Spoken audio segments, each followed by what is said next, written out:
Allo Allo, 1982 to 1992, then and now 2026. The laughter echoes through the corridors of time, but the shadows of Nouvion have grown long and cold in the year 2026.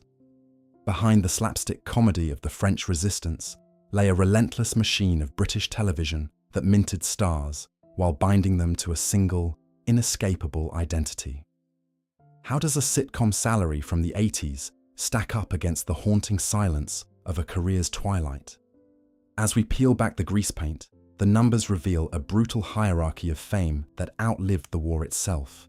Number 1, Gorden Kaye, $1,200,000 to $1,500,000.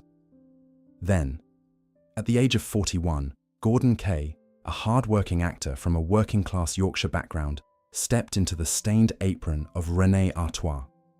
As the reluctant heart of the series, he became the ultimate BBC anchor, commanding a premier star salary that reflected his status as the show's indispensable engine. Over 84 episodes and numerous stage tours, his upfront earnings climbed to a staggering peak of $1.5 million, a sum that signaled his absolute dominance over the British sitcom landscape of the 1980s. Now, in the stark light of 2026, Gorden Kaye exists only as a digital ghost and a legendary memory, having passed away in 2017 at the age of 75. He spent his final years in a private nursing home, far removed from the frantic energy of Café René, with a fortune that remained substantial but was largely spent on his long-term care and quiet retirement. While his physical presence is gone, the public in 2026 still views him as a comedic titan whose face is synonymous with a vanished era of television, his legacy secured by the endless global residuals that continue to flow into his estate. Number 2, Carmen Silvera, $850,000 to $1 million. At the age of 60, Carmen Silvera brought her refined theatrical pedigree to the role of Edith Artois, the tone-deaf cabaret singer and René's long-suffering wife. Born in Canada and raised with a disciplined British stage education, she was a veteran of the industry who commanded an elite A-list salary from the BBC. Her unwavering presence throughout all 9 series earned her an upfront total reaching the $1 million mark, a testament to her standing as the matriarch of the ensemble and one of the highest-paid women in British television during the show's golden run. By 2026, the operatic screech of Madame Edith has long since faded into the annals of history, as Carmen Silvera passed away in 2002 at the age of 79. She spent her final chapters at Denville Hall, the famous retirement home for professional actors, living a life of dignity supported by her successful career earnings rather than ostentatious wealth. Today's audiences remember her with a mixture of nostalgia and deep respect, seeing her as a master of character acting who proved that a woman's greatest comedic success could bloom in her later decades, leaving behind a legacy untarnished by the modern obsession with scandal. Number 3, Vicki Michelle, $750,000. At the age of 32, Vicki Michelle transformed from a glamorous London-born starlet into the iconic Yvette Carte Blanche, the seductive waitress who whispered René into the hearts of millions. Coming from a family with a strong theatrical pulse, she parlayed her beauty and sharp comedic timing into a decade of consistent work, securing a high-tier supporting cast salary. Her total upfront earnings reached $750,000, built upon her relentless frequency of appearance as the chief romantic foil and a central pillar of the show's enduring sexual tension and slapstick charm. Entering 2026 at the age of 75, Vicki Michelle remains a vibrant and enduring force in the British entertainment industry, refusing to let the sun set on her career. Unlike many of her peers who retreated into silence, she is frequently seen on reality television and on the stage, maintaining a comfortable lifestyle through a mix of her early sitcom wealth and active modern projects.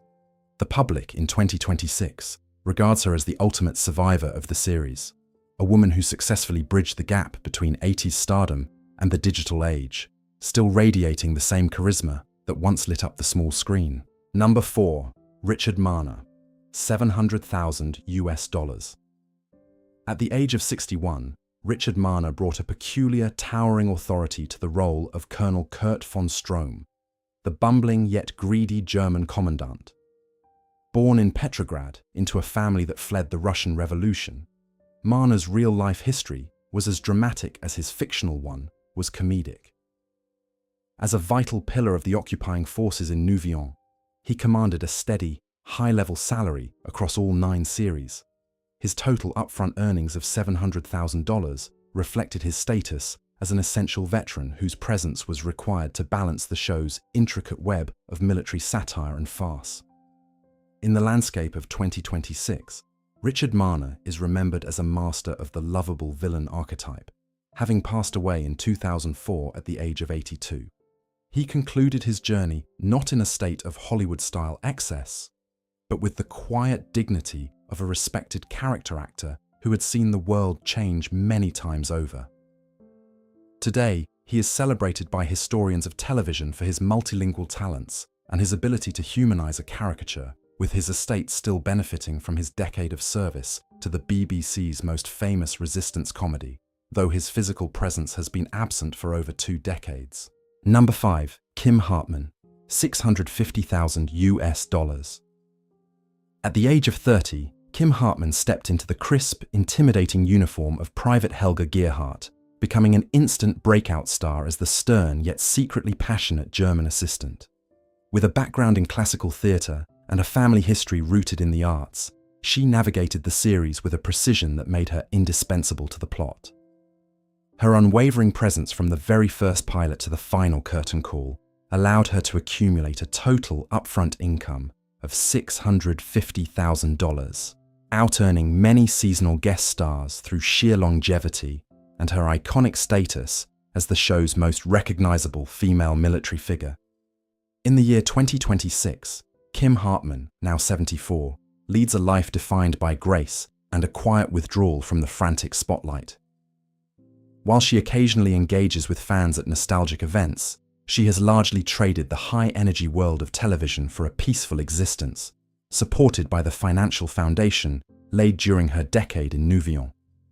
She is not a tragic figure of lost fame, but a successful artist who chose a dignified transition.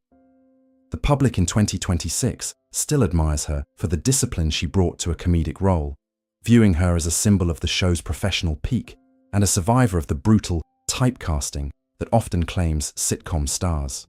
Number 6. Guy Seiner, $600,000. At the age of 35, Guy Seiner accepted the role of Lieutenant Hubert Gruber, the sensitive tank commander with a penchant for art and an unrequited crush on René. Born in Manhattan to an American father and an English mother, Seiner possessed a sophisticated range that made Gruber one of the most complex and beloved characters in the ensemble. This popularity granted him significant leverage, leading to long-term contracts and periodic salary increments as the show progressed. His total upfront earnings reached $600,000, reflecting his evolution from a supporting player to a cornerstone of the series' heart and humor.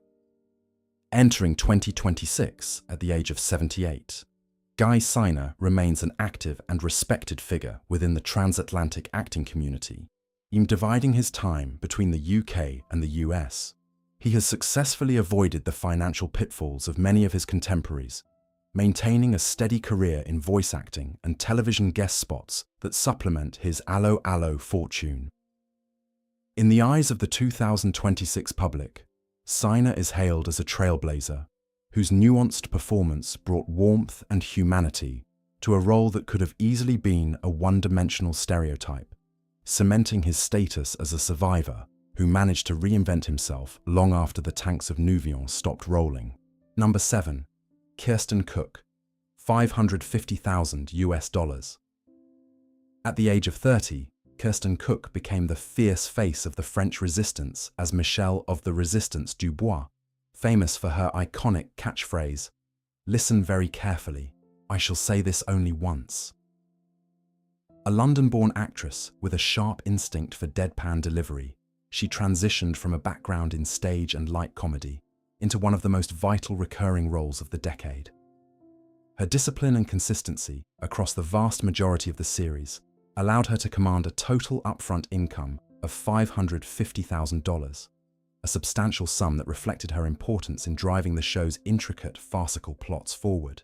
In the year 2026, Kirsten Cooke, now 73, lives a life of quiet privacy, having largely stepped away from the relentless glare of the television industry.